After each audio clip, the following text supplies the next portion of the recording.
커녕 취업도 하지 않고 그냥 쉬는 청년들이 점점 늘어나고 있는 것으로 나타나고 있습니다. 이런 추세가 계속되면 부모 세대의 부담과 사회적 비용도 늘어날 수밖에 없는데요. 이 시대 청년들이 왜 구직을 포기하고 그저 쉼을 택한 것인지 김기현 한국청소년정책연구원 청년정책연구실장 연결해서 얘기 나눠보도록 하겠습니다. 실장님 안녕하세요. 예, 반갑습니다. 네, 경제활동을 하지 않고 구직활동도 하지 않는 청년들, 니트족이라고 보통 부르잖아요.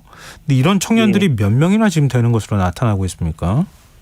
우리나라에서는 경제활동 인구조사가 있습니다. 여기에 네. 지난주 주된 활동으로 쉬었다라고 응답한 사람을 기준으로 니트 규모를 좀 추정을 해왔습니다. 여기서 청년은 15세에서 29세를 의미하고요. 네. 2022년 작년 기준으로 한 39만 명이 쉬었다고 응답을 했습니다. 39만 명요? 그러면 예. 전체 청년에서 한 몇 퍼센트 정도 차지하는 겁니까? 전체 청년 인구 중에서는 한 5% 정도라고 보시면 되겠습니다. 5%. 이게 적지 않다고 봐야 되는 거죠? 최근 5년간의 이렇게 추세를 보면 한 3%대에서 5%까지 늘어난 것이거든요. 아, 그렇군요. 예. 그러니까 2016년도 예. 26만 명이었는데 네. 지금은 39만 명이니까 한 10만 명이 늘어난 거죠. 근데 당시에 인구가 930만 명이었거든요. 예. 그러니까 인구 자체는 100만 명 줄었는데 예. 니트는 10만 명 늘어난 거니까 더 심각하다고 볼 수 있습니다. 확인이 뚜렷하게 통계 조사를 통해서도 니트족이 늘어나고 있는 것으로 나타난다. 이런 말씀이신데요. 예, 맞습니다. 생각해보면 지난 3년 넘게 코로나19 때문에 사실 많은 국민들이 사회적 거리두기도 하고 또 취업활동도 하기 쉽지 않은 상황이었잖아요. 그 영향은 혹시 없을까요?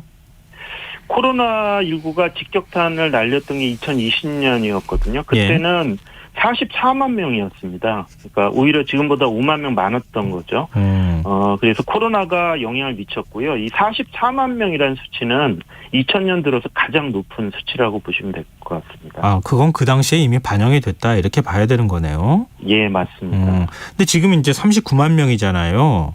예. 근데 그 숫자만 저희가 얘기를 했는데 좀 성별, 학력별 이런 어떤 세부 내용별로 차이가 좀 있습니까?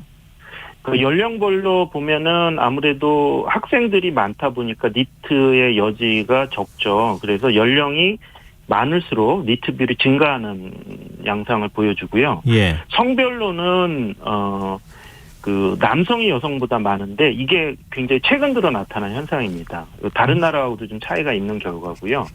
학력별로는 이제 고졸이 전체 니트의 절반을 차지하고 있는데 네. 외국과 좀 비교해 보면 한국의 특징은 대졸 니트가 많은 부분입니다. 아무래도 대학 진학률이 워낙 높다 보니까 나타난 이제 한국적 현상이 아닌가 이렇게 생각합니다. 소득에 따라서 어떤 차이는 없습니까? 소득 통계는 제시되고 있지 않은데요. 이제 예. 연구자들이 데이터를 가지고 이제 분석한 걸 보면 저도 이제 분석을 했었는데 저소득층일수록 니트가 될 확률이 높게 이렇게 추정이 되고 있습니다. 그럼 분석을 좀 해주세요. 왜 이렇게 구직활동하지 않고 쉬는 니트족들이 늘어나고 있는가? 세부 내용도 같이 좀 포함해서 말씀해 주시면 더 좋을 것 같아요. 그런 이유에 대한 거는 사실은 데이터로 좀 포착하기가 쉽지 않고요. 예. 신축 면접 같은 것을 이렇게 꾸준히 좀 진행을 해왔는데 그 결과를 좀 보면 이런 경우가 많았던 것 같습니다. 첫 번째는 한국의 경우에 반복해서 구직 활동을 하다 보니까 계속 실패를 하는 일들이 반복이 되면서 이제 구직 단념 상태까지 간 경우가 굉장히 많았거든요. 네. 그리고 또 한 가지는 취업이 참 어려운데 그렇게 어렵게 취업을 한 청년들 중에서 자신과 맞지 않는 일이라고 생각을 하거나 아니면 직장 문화 때문에 그걸 견디지 못해서 그만두는 분들의 경우에도 당분간은 그냥 쉬자라고 하는 그런 경우가 또 많이 발생을 하고 있는 게 아닌가 이렇게 생각이 듭니다. 근데 남성이 여성보다 많은 건 어떻게 봐야 됩니까? 이게 국제적으로 봤을 때는 대부분의 나라가 여성이 더 남성보다 많거든요. 예. 이게 아무래도 취업의 어려움의 정도의 차이가 있기 때문에 그런 부분들이 일반적으로 나타나는데 네. 최근 몇 년간 남성 니트가 증가한 이유와 관련해서는 예를 들면 공시생이라든지 이런 경우에 남성 비율이 좀 높은 부분들이 있습니다. 그래서 그런 시험 준비를 한다든지 하는 이제 그런 부분들이 좀 증가한 부분들이 이런 반복적인 실패 상황들이 이어지면서 역전 현상이 좀 나타난 게 아닌가 이렇게 생각을 하고 있습니다. 보통은 이제 뭐 취업 준비를 한다거나 이럴 때는 좀 이렇게 니트적으로 잡히지는 않을 것 같은데 뭐 공무원 시험 준비를 한다거나 이렇게 할 때 그게 한 번, 두 번 떨어지는 횟수가 늘어나고 해가 거듭될수록 자연스럽게 니트 독적으로 이렇게 가는 경향이 나타날 가능성이 있다. 이렇게 보신다는 거잖아요. 예.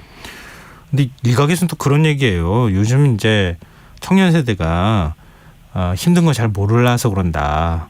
뭐 이런 얘기도 하고요. 너무 그동안에 부모님이 오냐오냐 해줘서 그런 거다 이렇게 또 표현하기도 하고 그러거든요. 좀 어떻게 보십니까? 이런 반박이라든가 아니면 의견에 대해서. 근데 저는 이제 청년 당사자의 문제라기보다는 한국의 좀 특수한 상황이 더 원인이 아닌가 이렇게 생각을 하는데요. 네. 한국의 노동시장이 이제 다른 나라와 굉장히 다른 부분 중에 하나가 대기업, 중소기업 간에 그다음에 정규직, 비정규직 간에 격차가 굉장히 크다는 것입니다. 이게 노동시장 이중구조라고 이렇게 얘기를 많이 하는데요. 예. 그러면 당연하게 청년들은 한쪽으로 이제 쏠릴 수밖에 없게 되고, 예. 진입문이 매우 좁다 보니까 실패할 가능성이 높은 거죠. 그래서 공시생처럼 장기간의 대기 상태에 있다가 계속 실패를 한 사람들이 결국은 자포자기 상태로 내몰릴 위험이 있다. 이런 것들이 지금 이 니트 통계의 결과로 이어진 게 아닌가 이렇게 생각을 하고 있습니다. 그러니까 뭐 좀 어른들이 그런 표현들을 사용하기도 하는데요. 좀 힘든 거 안 하려고 해. 근데 이렇게 또 표현하는데 힘든 걸 안 하려고 하는 게 아니라 조금 힘들더라도 보람 있게 뭔가 계층을 올라갈 수 있는 계층 사다리가 있어서 나도 거기에 대한 정당한 보상을 받으면 괜찮겠는데 그렇지 못하니까 아예 한쪽에 제대로 대우받을 수 있는 곳을 도전을 계속 반복하더라도 거기로 가려고 하는 이런 현상이 맞습니다. 있다는 거잖아요. 예. 그러니까 비정규직에서 한번 비정규직이 되면 평생 비정규직이 되는 이런 불합리한 것 때문에 오히려 이런 현상들이 나타나고 있다 이런 말씀으로 들리는데요. 예, 맞습니다. 현금성 지원이 니트족 양산을 부추기고 있다 이런 주장에 대해서는 어떻게 보세요? 최근 들어서 이제 직접 지원이 우리나라에서도 그동안은 간접 지원만 하다가 직접 지원이 되면서 이게 이제 청년 수당을 비롯한 이제 현금성 지원으로 좀 이렇게 나타나고 있는데요. 네. 이러한 지원이 취업을 하지 않고 대기 상태를 더 늘렸다. 니트 상태를 더 길게 가져가겠다. 이런 연구 결과보다는 니트 청년들이 더 충실하게 취업을 할 수 있도록 돕는 역할을 했다라는 연구 결과가 사실은 더 많습니다. 그래서 완전히 그럴 가능성을 배제할 수 없습니다만 어쨌든 직접적인 지원을 하는 부분이 니트 청년에게 도움이 된다라고 하는 부분이 좀 더 연구 결과 많다 이렇게 말씀드릴 수 있을 것 같습니다. 네. 근데 이게 뭐 우리나라 고령화 현상이나 아니면 저출산 현상이나 이런 거하고도 또 뭐 전혀 관계가 없다고 볼 수는 없잖아요. 근데 우리보다 먼저 이런 일들을 겪었을 것 같은데 외국 같은 경우에는 다른 나라 상황은 어떻습니까? 니트는 사실 한국만의 문제가 아니고요. 예. 국제적인 이슈다라고 말씀드릴 수 있을 것 같고요. OECD에서는 2000년부터 사실 공식 통계를 매년 내고 있습니다. 근데 추정 방식은 쉬웠다로 하지는 않고 니트를 일도 학업도 훈련도 받지 않는 청년으로 좀 폭넓게 정의를 하고 있어요. 근데 2009년도에 글로벌 경제위기가 있었죠. 이때 OECD 평균 니트 비율이 16%까지 치솟았거든요. 네. 굉장히 거기에 대한 심각성 부분들이 제기가 됐고, 이게 2019년도 이렇게 쭉 오면서 좀 낮아지는 추세를 보이다가, 국제적으로도 이 코로나19의 직격탄이 이제 맞게 되면서 다시 증가세로 돌아섰습니다. 그래서 굉장히 심각하고요. 다만 이제 OECD 기준으로 한국의 니트 비율을 추정하면 평균보다 5%포인트나 한국이 높거든요. 네. 한국의 상황이 더 심각하다 이렇게 말씀드릴 수 있을 것 같습니다. 근데 저희가 니트족에 대해서 얘기를 계속 하고 있는데 은둔형 외톨이하고도 좀 겹치는 측면이 있거든요. 이미지가. 그러니까 니트족이 맞습니다. 은둔형 외톨이 쪽으로 가는 겁니까? 아니면 아예 별개입니까? 두 가지 어떤 유형이? 뭐 심리적인 그런 이유로 은둔형 외톨이가 되는 경우도 있을 것 같고요. 이제 개인의 어떤 그런 차원에서 나타나는 문제도 있는데, 네. 이 니트 상태가 장기화되면 기존의 사회관계가 단절이 되고요. 그러면 집 밖으로 나가지 않는 은둔 상태로 이어질 수가 있습니다. 근데 이게 실제로 통계적으로도 은둔 청년을 이렇게 그 외출 여부, 그러니까 집 밖을 나가는 이런 것들을 가지고 추정을 해보면 지금 몇 년째 계속 늘고 있어요. 그래서 니트 증가와 은둔 청년 증가가 같이 가고 있다라고 생각이 들고요. 다만 이제 또 다른 이유가 그 코로나19가 사실 비대면 상태가 길어졌잖아요. 네. 이게 은둔형 외톨이를 좀 증가하는 원인이 있습니다만 저는 니트 상태 장기화도 한 원인이 아니냐 이렇게 생각을 합니다. 네, 니트족 문제라든가 이거는 사실 많은 분들이 좀 익숙하다는 생각들을 하실 것 같아요. 뭐 그동안에 굉장히 사회적 문제로 많이 얘기가 됐기 때문에. 근데 그러면 정부 차원의 대책이나 이런 게 있지 않았겠습니까? 예. 근데 이제 사실은 정부가 초점을 맞췄던 정책 그 대상은 실업자거든요. 그러니까 실업 대책요. 활동을 하는 사람, 이고요. 예. 그러니까 적극적으로 이렇게 구직 활동을 하는 사람들이 취업을 하도록 돕는 쪽에 초점을 맞췄어요. 네. 근데 니트는 구직 활동조차도 포기한 청년이잖아요. 그래서 정책 사각지대였다 이렇게 봅니다. 그래서 효과를 논하기 전에 이들을 중요한 정책 대안으로 삼지 않았다라고 보는 게 더 정확하다라고 생각이 들고요. 앞으로는 그 구직 활동조차 포기한 청년들에 좀 주목을 해야 된다 이렇게 생각을 합니다. 그러니까 구직 활동을 하지 않으면 아예 보이지 않는 존재처럼 되는 거잖아요.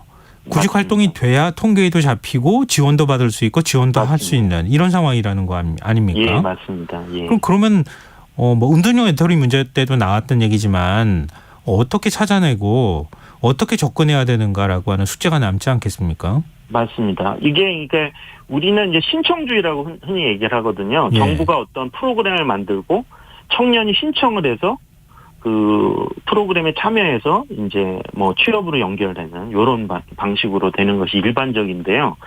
근데 유럽은 이미 2009년도부터 아울리치라고 하는데 찾아가는 서비스 이렇게 보시면 될 것 같아요. 독거노인 분들을 네. 이렇게 찾아가서 돕듯이 예. 그 발굴을 하는 거죠. 그러니까 신청해서 청년이 직접 오는 게 아니라 예. 정책 당국이 찾아가는 서비스를 해야 한다라고 하는 쪽으로 가고 있거든요. 예. 특히나 은둔형 청년들을 대상으로 하는 사업들은 그렇게 가지 않으면 정작 지원받을 사람들한테 지원이 가지 않는 문제가 생길 수 있습니다. 그래서 저는 이런 아울리치와 같은 접근이라고 하는 것이 굉장히 이제 중요해졌다. 우리나라도 이렇게 생각을 합니다. 근데 찾아가려면 공무원 숫자도 늘어나고 행정 서비스가 더 확대되어야 되잖아요. 이게 가능할까요? 외국 사례 지금 잠깐 말씀해 주셨는데 하려면은 좀 더 많은 적극성을 좀 띄어야 되지 않겠습니까? 예, 맞습니다. 근데 그게 대표적인 나라가 독일이나 일본 같은 나라가 그게 잘 되고 있는데 그게 가능했던 조건이 있습니다. 뭐냐면 그 독일이나 스위스는 그 학교를 졸업하기 전에 취업이 되는 그러니까 그런 예방적 접근 뭐 그렇게 얘기를 하는데요. 예. 그런 조기 개입을 통한 취업이 이루어집니다. 그렇게 되면 졸업 후에 취업이 되지 않는 상태에 있는 청년들이 소수입니다. 그 네. 소수에 대해서는 집중적인 지원을 해서 그 상태에서 벗어날 수 있도록 지원해주는 사업들을 하고 있거든요. 네. 우리나라도 그게 좀 필요한데 한국은 기본적으로 그 졸업하고 11개월 정도가 지난 후에 취업이 되는 나라예요. 예. 졸업 전에 취업이 아니라. 근데 일본 같은 경우에는 취직 내종료는 통계를 내거든요. 예. 졸업 전에 얼마나 취업하느냐 80%가 넘어요. 그러니까 완전히 한국과 다른 그런 상황이 있죠. 그렇기 때문에 이런 조기 개입을 통해서 졸업 전에 좀 취업시키는 거를 강화하는 것들이 굉장히 중요하다고 생각을 하고요. 그리고 나서 맞춤형으로 취업이 되지 않은 청년들을 지원하는 이런 형태의 접근이 이루어지는 게 매우 중요하다 이렇게 생각합니다. 네, 알겠습니다. 그 말씀 굉장히 와닿네요. 국가가 취업을 책임지는 거나 다름이 없는 거잖아요. 그런 적극성을 정부가 좀 띄워야 되지 않을까 하는 생각이 드네요. 말씀 듣다 보니까. 오늘 말씀 고맙습니다. 예, 감사합니다. 네, 지금까지 김기현 한국청소년정책연구원 청년정책연구실장이었습니다.